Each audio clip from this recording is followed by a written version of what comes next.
大家好，今日係2024年嘅6月10日，今日端午節，祝大家咧假期順心。咁上個星期我喺直播咧，我就講咗啦，的士牌嘅價值咧，最終係會歸於零。只要政府唔出手回收佢嘅話，佢最後會喺市場上嘅價值咧係會等於零嘅。咁啊，而家咧我都好驚訝啦，竟然咧今年仲有人成交的士牌啦，仲係300幾萬添。咁啊，之前話有一個女明星咧都係買的士牌投資係嘛？咁呢個實在太未於形勢啦。咁我咧後來就喺 Facebook 咧就寫咗2個貼，就係解釋點解的士牌會歸於零嘅。結果咧俾一啲人咧貼咗去的士群組裏邊，好多人討論喎。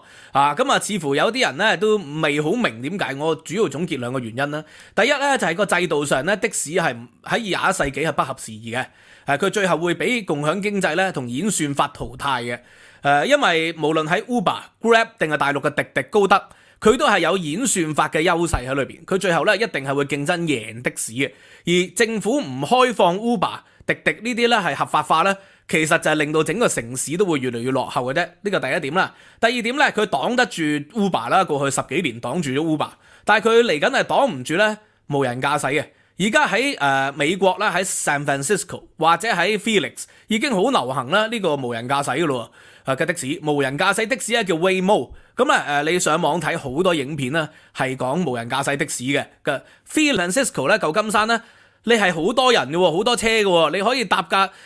無人的士去呢個嘅金州勇士嘅主場館度睇波。哇，同時間可能咧有萬幾人咧係用唔同嘅交通工具去緊嘅，所以個地方係好繁華嘅，但係都能夠係無人的士。咁呢個係美國啦，美國有唔代表香港都有嘅，但係而家大陸都有嘅喎。杭州咧已經通過咗咧無人的士合法化啦，而家北京咧試行中。香港交通再混亂啊，都唔會及呢個北京1環、2環、3環裏邊咁車水馬龍啦。咁所以無人的士咧，如果係大陸自己嘅版本無人的士，始終有一日會嚟到香港嘅。咁所以無人的士同埋共享經濟演算法最終會淘汰晒而家咧香港嘅的士同埋世界各地嘅的士牌，呢個係必然嘅。因為先講下咧 Uber 啦，過去10幾年點解喺世界各地都打贏咗的士？倫敦以前嘅的士好尊貴嘅，而家倫敦基本上都係 Uber 通街橫行噶啦，即使係的士咧都轉型咗咧去做 Uber，咁唔少嘅情況係咁樣。個原因就係因為佢有一個演算法嘅優勢喺裏邊，呢個人力梗係唔夠演算法厲害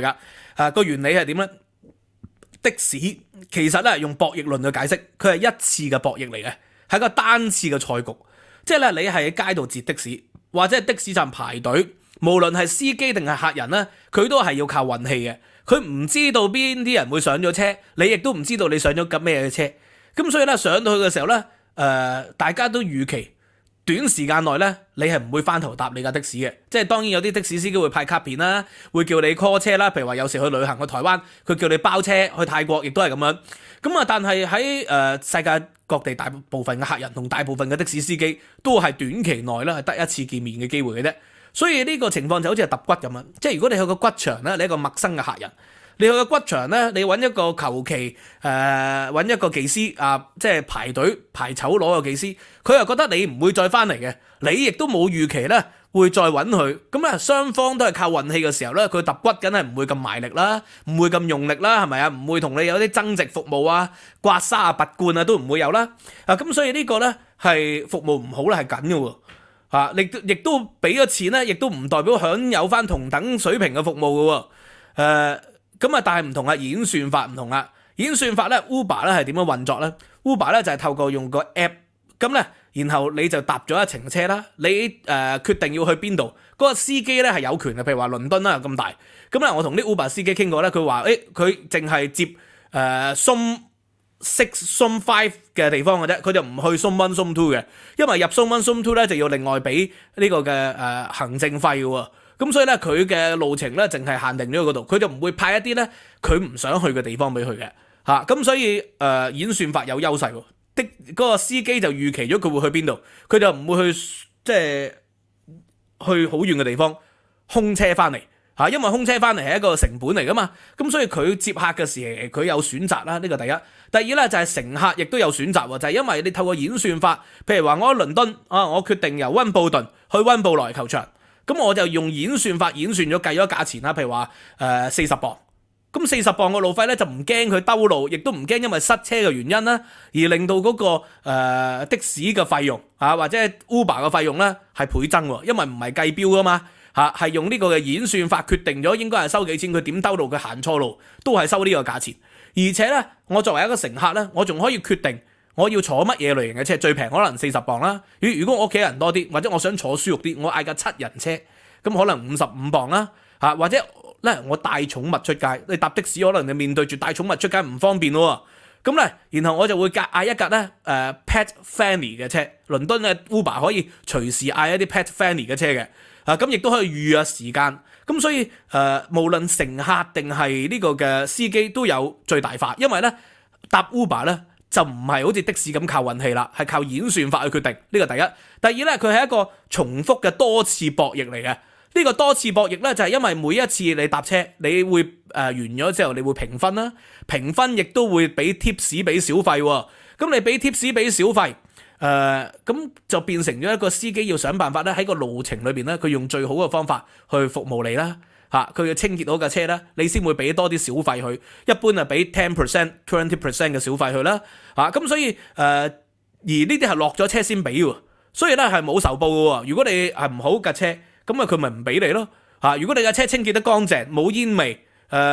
冇塵嘅，咁人哋梗係會。可能覺得你服務好會俾小費你，同埋最重要一樣嘢，我點解中意搭 Uber 咧？有時搭長途車咧，你係唔想講嘢，有時搭的士咧，佢會司機係咁同你講嘢，咁你第一好煩啦，你希望可以中斷個話題，亦都尷尬。第二佢亦都係咁講電話或者播歌，你都覺得麻煩喎。所以我搭 Uber 嘅時候咧，就用呢個嘅制度嘅方法去避免咗嗰個爭拗啊，減低咗大家嘅交易成本啊。就係每一次我用 app 去 call 車，我就可以撳無聲嘅車啦，靜音車廂，佢唔會講電話，一般情況唔會啦，佢唔會播收音機，唔會騷擾住我喎。乘客係有決定權嘅，的士司機係或者係 Uber 司機係要遷就嘅乘客嘅。咁我自己有權可以選擇呢啲喎，靜音車廂喎，或者空調。我每一次咧上車嘅時候，我就上車前我就決定咗，我要空調係有大中細，全部係可以喺個 app 裏邊去決定嘅。咁所以呢個 Uber 點解喺全世界都打贏咗的士呢？個原因就係因為佢有演算法嘅制度優勢，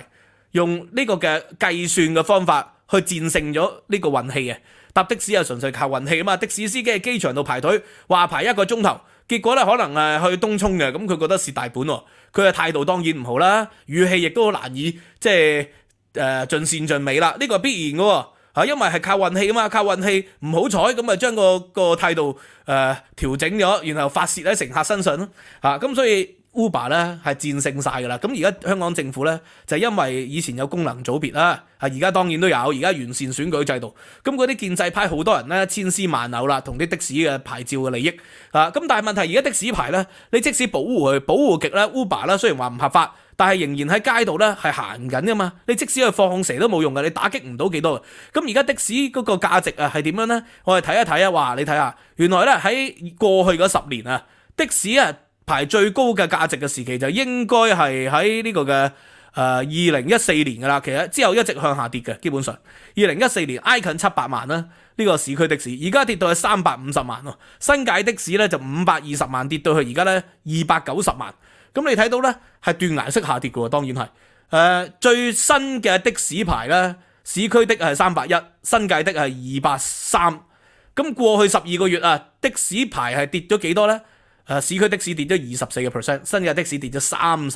喎。咁即係有啲人咧成日同我講話，喂，喺香港咧留喺香港幾好啊，人工高係咪？嚟英國啊或者係其他國家加拿大啊嗰啲，喂，稅後人工咧就遠不如香港喎。咁香港咧仲可以日本1年去2-3次旅行，我覺得係嘅，呢個係事實嚟嘅。咁只要咧你香港咧近呢10年冇購置資產嘅話咧，你留喺香港咧生活應該係舒適過移民嘅，呢個係必然嘅。但係如果你近呢10年係有資產嘅，包括樓啦，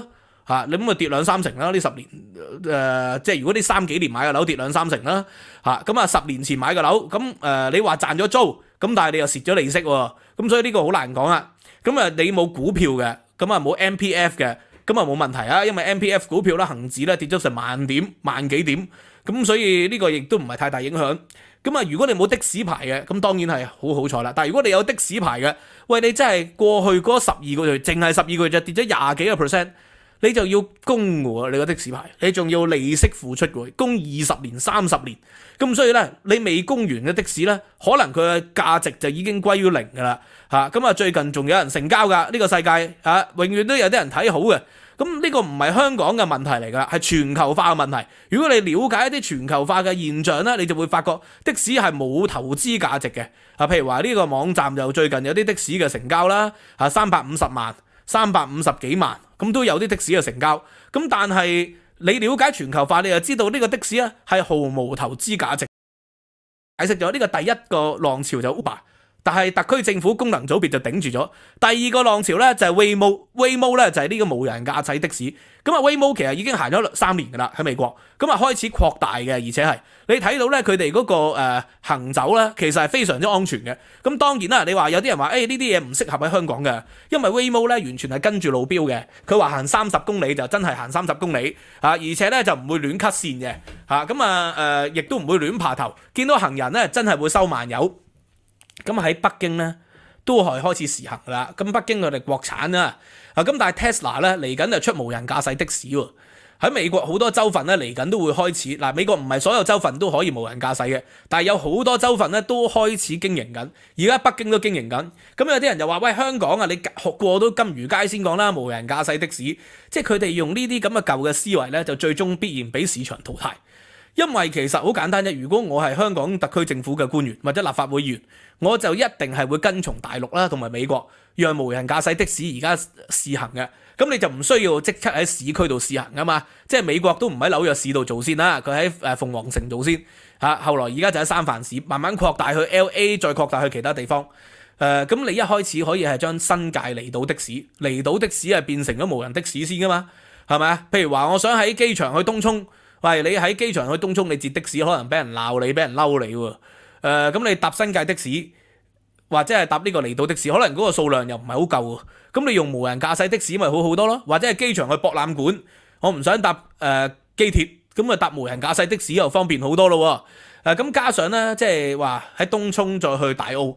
呢啲咁嘅路，咁你用無人駕駛的士又方便。你一開始你讓嗰個無人駕駛的士先喺啲離島嗰度試行。佢哋收集好數據啦，然後同時間無人駕駛嘅技術會成熟會進步噶嘛，然後再喺新界咯，然後最終去到港島區咯。北京我相信都係咁啊，一開始可能喺4環5環以外嘅，後來慢慢成熟咗，先至去到3環2環1環因為入到去越核心嘅地方係咪天安門啊喺呢個嘅長安大街啊，喂，人來人往嘅喎，你梗係要個技術成熟同數據成熟啦，先至可以得嘅。咁但係咧呢個係潮流嚟噶啦，無人駕駛。喺10年內咧，將會全球普及化尤其是 Tesla 而家加入去呢個競爭，咁所以個技術成熟，加上成本低，咁有啲人就話喂，要買好，大部分地區都係合法嘅。以普通法地區為例英國、新加坡、馬來西亞、澳洲、新西蘭都係合法。普通法地區咧係得香港咧，目前咧係唔合法嘅啫。咁所以呢個係一個唔合理嘅一個制度安排，完完全全咧係阻擋咗用功能組別嘅既得利益，阻擋咗呢個嘅科技嘅發展。官網咧呢個美國用嗰啲軟件翻譯做普通簡體字，咁咧佢就話有啲地區咧公司唔受保喎，點保啊？針對人身嘅傷害咧，最高賠償100萬美元嘅意外醫療費用如果咧嗰個司機係有意外啦，或者係乘客有意外，佢有每個禮拜500蚊暫時嘅全殘保障，每週500蚊連續性嘅全殘保障，最高5萬元嘅意外死亡保障，最高15萬嘅家屬撫恤金，最高20萬嘅意外嘅殘肢保障，咁仲有好多唔同嘅保障嘅情況嘅，咁所以咧呢個係 Uber 咧，其實就係